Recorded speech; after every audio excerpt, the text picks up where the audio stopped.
आपलं शहर आता स्मार्ट होत आहे। मग तुम्ही कधी स्मार्ट होताय? स्मार्ट न्यूजचे यूट्यूब चॅनल सबस्क्राइब करा, स्मार्ट बना। नोटिफिकेशनसाठी बेल आयकॉनवर क्लिक करा। स्मार्ट न्यूज नवरात्री क्वीन स्पर्धा जाहीर। तमाम महिला वर्गाला उत्कंठा लागून राहिलेली स्मार्ट न्यूज नवरात्री क्वीन ही स्पर्धा जाहीर करण्यात आली आहे। विशेष म्हणजे यावर्षी या स्पर्धेतील सहभागी होणाऱ्या प्रत्येक समूहाला आकर्षक वस्तूंची भेट लाभणार आहे। मात्र महिला वर्गाने त्यासाठी तातडीने आपला सहभाग नोंदविणे आवश्यक आहे। यावर्षी नोंदणी करून सहभागी होणाऱ्या स्पर्धकांनाच संधी दिली जाणार आहे। त्यामुळे दिनांक 20 सप्टेंबर पूर्वी आपली नावे नोंदविण्याचे आवाहन करण्यात येत आहे। स्मार्ट न्यूज नवरात्री क्वीन या स्पर्धेमध्ये नवरात्रात 9 दिवस वेगवेगळ्या रंगातील वेशभूषा सादर करून या स्पर्धेचा आनंद द्विगुणित करण्याची संधी आहे। आदर्श समूहाच्या माध्यमातून आकर्षक भेट वस्तूंच्या बरोबरीने आणखी बरीच बक्षिसे वितरित होणार आहेत।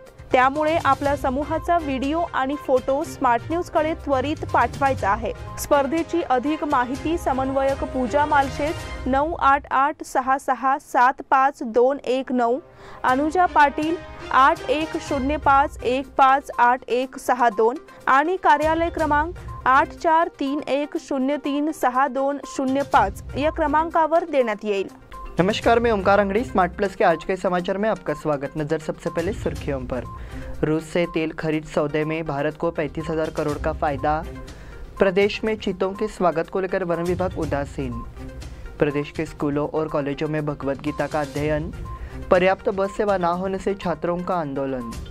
अक्टूबर में सिद्धरामैया की जन आशीर्वाद यात्रा। कर्नाटक में कैबिनेट विस्तार होने की संभावना। नगर निगम के कर्मचारी वर्ग में नाराजगी। राज्य में 45,000 शिक्षक पद रिक्त।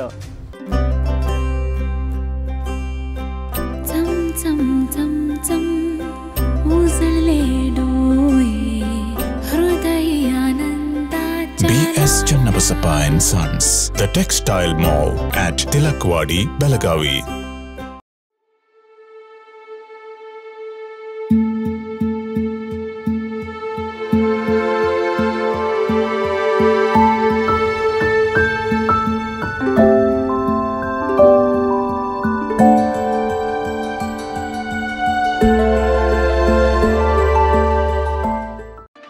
Admissions open 2022 and 23.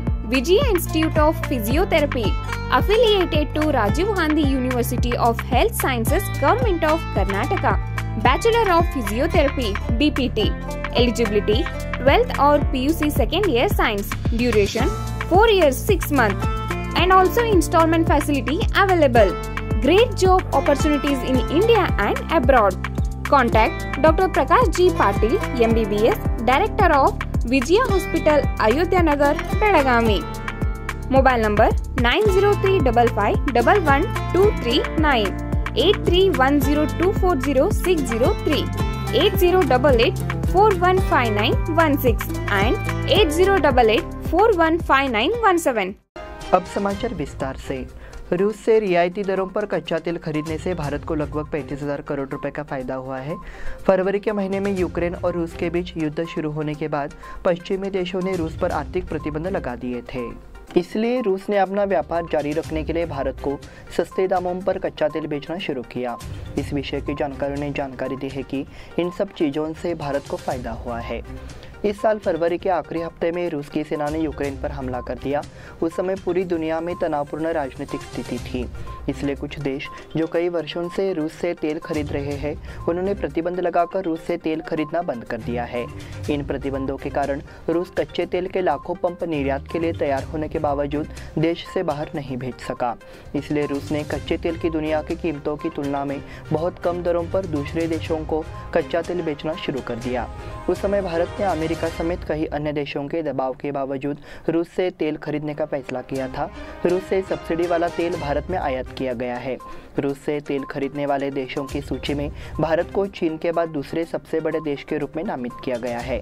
इस साल जुलाई के महीने में रूस भारत को तेल का दूसरा सबसे बड़ा आपूर्तिकर्ता बन गया। प्रदेश में चीतों के स्वागत को लेकर वन विभाग उदासीन। नामीबिया से चीतों ने भारत में प्रवेश किया है, लेकिन कर्नाटक वन विभाग के अधिकारियों और विशेषज्ञों की उदासीनता के कारण राज्य में चीतों के देखने में देरी होगी। चिड़ियाघर के अधिकारियों का कहना है कि बन्नेरघट्टा जैविक चिड़ियाघर में चीतों के प्रवेश के लिए अभी और इंतजार करना होगा।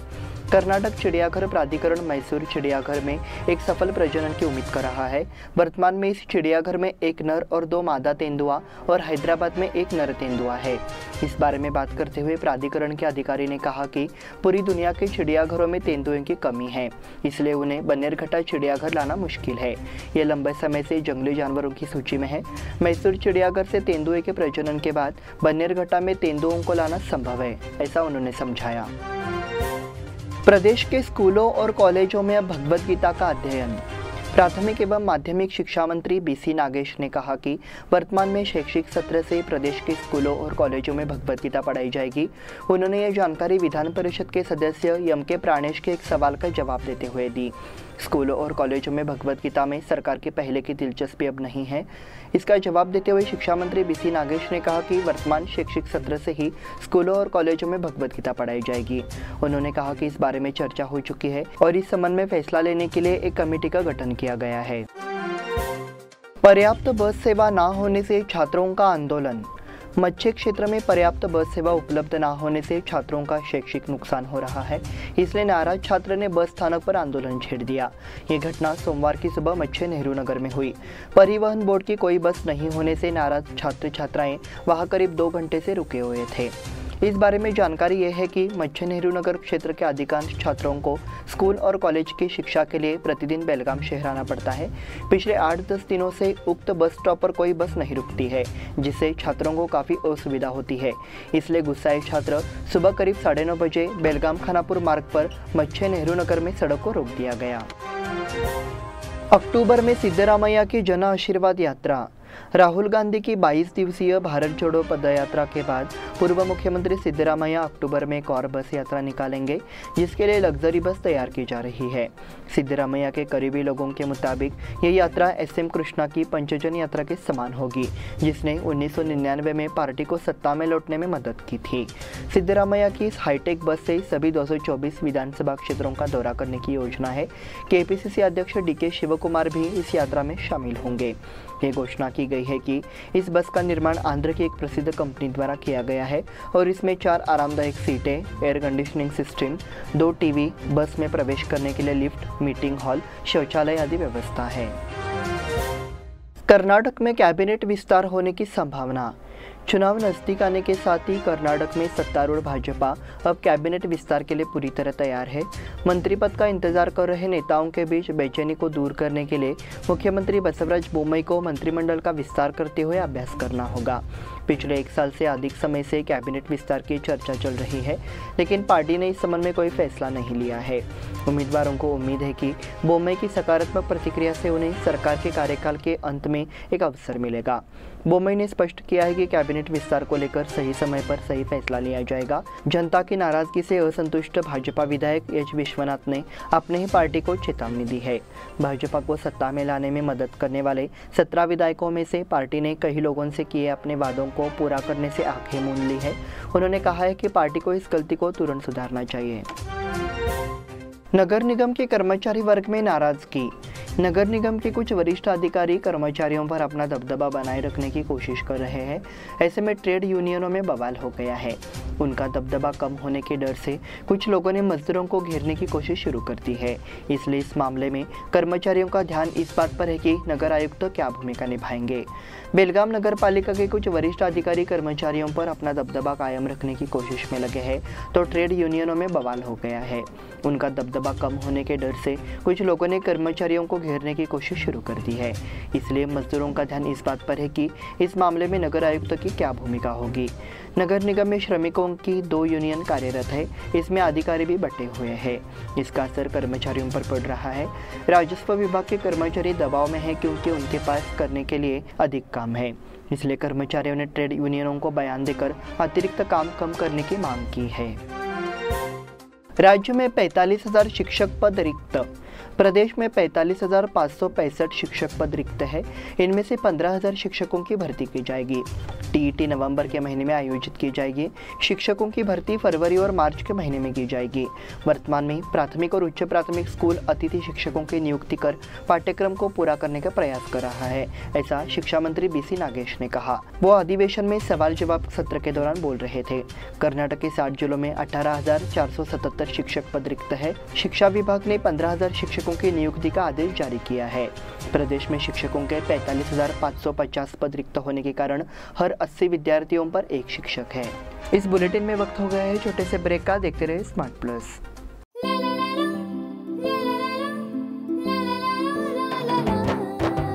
जले दीप अंगना में होगी रोशन दुनिया, पलकों तले छा जाए चांद तारों का साया। रंगोली में खिले रंग खुशियों की भी तरानी, तन मन झिलमिल जाए हर पल होंगी सुहानी। ये अटूट बंधन खिले हर आशियाना, रंग वस्त्रों का खजाना मन भाए आराधना। रंग वस्त्रों का खजाना मन भाए आराधना। आराधना मारुति गली बेलगाम। मन भाए आराधना। बेलगाम वासियों के पसंद में उतरा उड़ान बार एंड रेस्टोरेंट। सोशल डिस्टेंसिंग का ख्याल रखते हुए हमारा स्टाफ देता है बेहतरीन सर्विस का विश्वास। यहां है पार्टी और फंक्शन के लिए 3 आलीशान हॉल, कारपोरेट डिनर मीटिंग के लिए 3 अलग कक्ष, IPL मैच देखने के लिए 3 बड़े स्क्रीन की विशेष सुविधा। इसके साथ ही साफ सुथरा किचन जहां हमारा वेल क्वालिफाइड स्टाफ देता है क्वालिटी और हाइजीनिक फूड की गारंटी।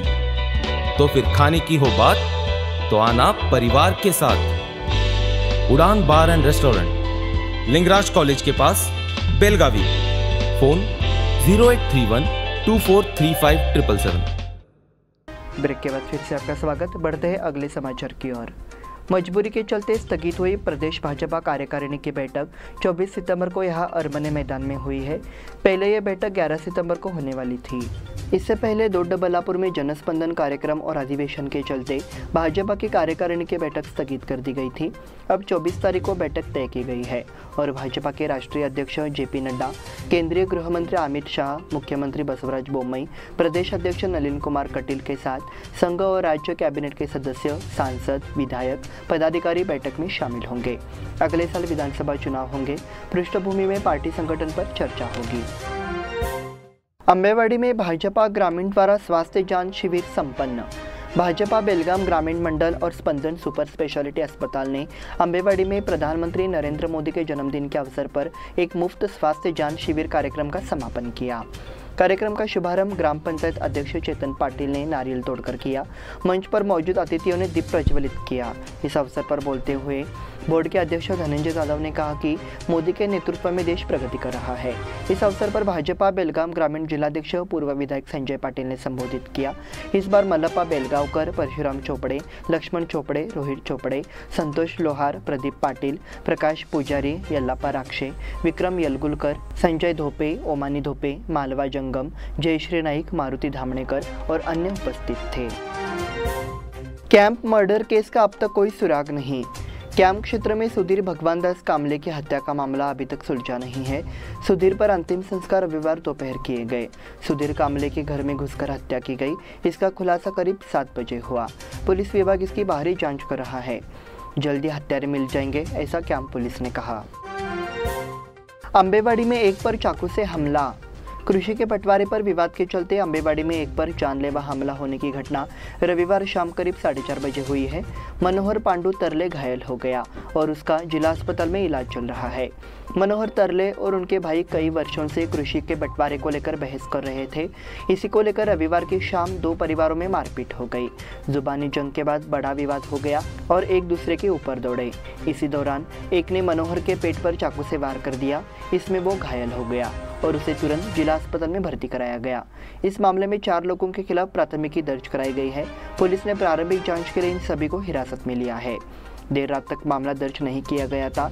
काकती पुलिस ने सूचना मिलने के बाद उपनिरीक्षक मंजुनाथ हुलकुंड ने जिला अस्पताल जाकर घायलों से पूछताछ की।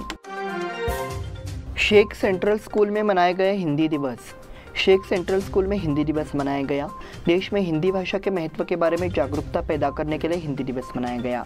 हिंदी सबसे पुरानी भाषा है जो देवनागरी लिपि में लिखी गई संस्कृत से अपने अधिकांश शैक्षिक शब्दों को प्राप्त करती है। दिन को विशेष बनाने के लिए सभी वर्गों के बच्चों ने भाषण दिए, गीत गाए और एक भाषा के रूप में हिंदी के महत्व पर प्रकाश डालते हुए प्रस्तुतियाँ भी दी। प्राचार्य डॉक्टर रत्ना बेडगेरी और वाइस प्रिंसिपल सुश्री वसुंधरा राजपूत मौजूद रही। उन्होंने बच्चों को हिंदी दिवस का महत्व समझाया और नारा लेखन जैसी विभिन्न गतिविधियों को करने के लिए उनका मार्गदर्शन किया। बच्चों में हिंदी भाषा के प्रति रुचि पैदा करने के लिए विभिन्न गतिविधियों की योजना बनाई गई। कर्मचारियों और छात्रों की भागीदारी और प्रबंधन के सहयोग से कार्यक्रम सफल रहा। धर्मांतरबंदी विधेयक को कानूनी चुनौती। कांग्रेस ने धर्मांतरबंदी विधेयक को कानूनी चुनौती देने का फैसला किया है। गुरुवार को ही विधानसभा ने इस बिल को मंजूरी दे दी है। इस फैसले को हाईकोर्ट में चुनौती दी जाएगी। पूर्व मंत्री और कर्नाटक प्रदेश कांग्रेस संपर्क विभाग के प्रमुख प्रियंक खड़गे ने कहा कि कांग्रेस का कानूनी प्रकोष्ठ नए कानून के खिलाफ कर्नाटक उच्च न्यायालय का रुख करेगा। अगर कांग्रेस पार्टी सत्ता में आती है तो वह धर्मांतरण और गो हत्या विरोधी कानूनों सहित सभी असंवैधानिक कानूनों को निरस्त कर देगी। सरकार ने कानून के कार्यान्वयन के लिए जबरन धर्मांतरण को जिम्मेदार ठहराया है, लेकिन उन्होंने अपनी स्थिति का समर्थन करने के लिए कोई आंकड़े पेश नहीं किए हैं। मुख्यमंत्री बसवराज बोम्मई के कैबिनेट सहयोगी और बेलगाम जिला संरक्षक मंत्री गोविंद कारजोल, जिन्होंने 6 महीने पहले समाज कल्याण विभाग का कार्यभार संभाला था, उन्होंने खुद कहा था कि सरकार के पास इस मामले में कोई ब्यौरा नहीं है। उन्होंने आरोप लगाया कि कई अदालतों ने स्थगन आदेश जारी किए हैं और कानून विभाग उनकी अनदेखी करते हुए ये विधेयक लाया है। हमने विधेयक की वैधता को लेकर चिंता जताई है। रेबीज रोकथाम टीकाकरण अभियान का निष्कर्ष। पशुपालन पशु चिकित्सा विभाग बेलगाम एवं जिला पंचायत रेबीज रोकथाम कार्यक्रम के तहत शहर के रानी चन्नामानगर में रेबीज जागरूकता अभियान और निःशुल्क टीकाकरण अभियान का आयोजन किया गया। इस बार 200 से अधिक कुत्तों का टीकाकरण किया गया। कार्यक्रम में पशुपालन और पशु चिकित्सा विभाग के सहायक निर्देशक डॉक्टर आनंद पाटिल, सीईओ अनिगोल, पशु चिकित्सा अधिकारी doctor Ganga Reddy, doctor Shashidhar, doctor Kattennavar, doctor Hannurkar और विभागीय कर्मचारी उपस्थित थे। इसी के साथ स्मार्ट प्लस के आज के समाचार समाप्त हुए। धन्यवाद।